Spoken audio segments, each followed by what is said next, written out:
Hello, I'm Laura Brand and I'm really excited because today's activity is inspired by Peter Rabbit's new book, Head Over Tail. Full of Peter's usual mischief and adventure, Peter gets in a bit of a tangle with his mum's washing and creates all these muddy paw prints over the cotton. So we're going to be doing our own messy mark making today. We're going to be making our own vegetable stamped, no, sew bunting to hang up some trees at our picnic. I'm going to show you how to make your very own vegetable stamped bunting, which you can hang from the trees for decoration, maybe celebrating a birthday or simply celebrating a lovely play date or having some friends over. So first of all, you're going to need canvas, cotton canvas material or any sort of material that you can get hold of, but you want something like cotton or canvas because it holds the paint really well. You are also going to need, of course, your paints. Next, you're going to need a little chopping board and a knife.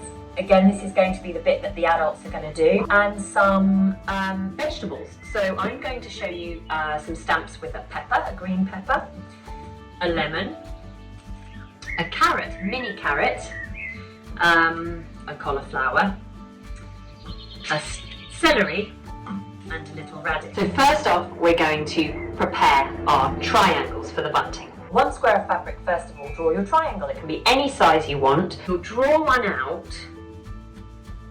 You're going to cut that triangle out. So then that's going to be your template. So now we're going to prepare our vegetables. Well, with a cauliflower floret, if you break one off, you can just cut it down the middle. You're going to have a lovely stalk, and then you're going to have these frilly shapes here.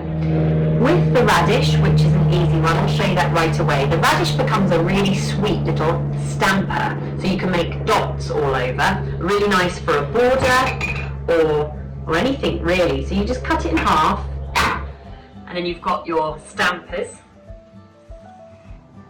The carrot I'm going to cut down the middle. The lemon, which is already cut and used for my morning tea, was cut down the centre. With the celery can be cut 2 ways. If you want a little stamper that's in a crescent moon sort of shape, all you need to do is get one of the sticks and cut it, and there's your crescent moon shape. I'm going to use this bit of the celery, which looks a little bit like a beautiful rose.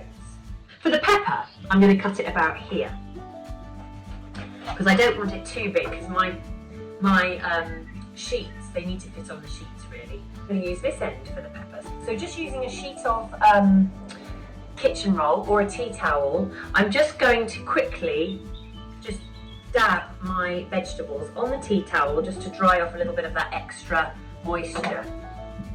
And then I'm going to pop my bunting triangle onto the baking parchment. Now it's time to get our paints out. So let's think about how. I'm going to start with the celery because I'm most excited about that one. I'm going to put my paint onto a flat surface, and as I said, this makes it much easier for little hands because they just need to take the celery, and I'm going to put the celery directly into the paint. Paint onto the base of the vegetable. So let's go for our celery rose. Hold down, press down like this, and you want to sort of wiggle it all around, make sure the paint's covered. So there we go, it's a radish and celery stamped bunting triangle. I'm going to put this here to dry, and I'm going to do the next one. 3 peppers with little radish centres. Of course, you can also mix the colours up and have rainbow shades, so by doing a little dab of each, rather sort of tie-dye look. Just do 3 carrots on this one. Press it down. I've got a carrot. Really cool. There's my lemons.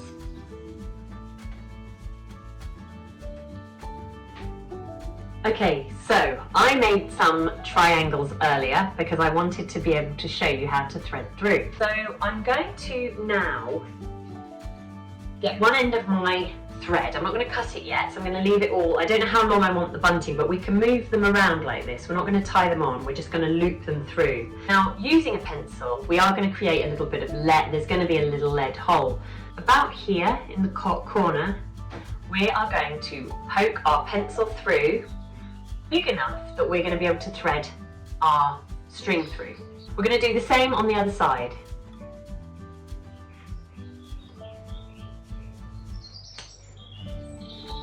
Starting with our apples, we're going to first of all thread through one of the corners. And you can decide if you want the thread going through the back or the front. So there we go.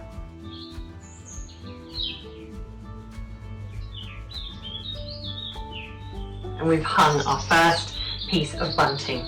So there we go. We have now made our own no-sew vegetable stamped bunting, inspired by the Tales of Peter Rabbit, in particular by the messy mark making that you can find in the brilliant new book Head Over Tails.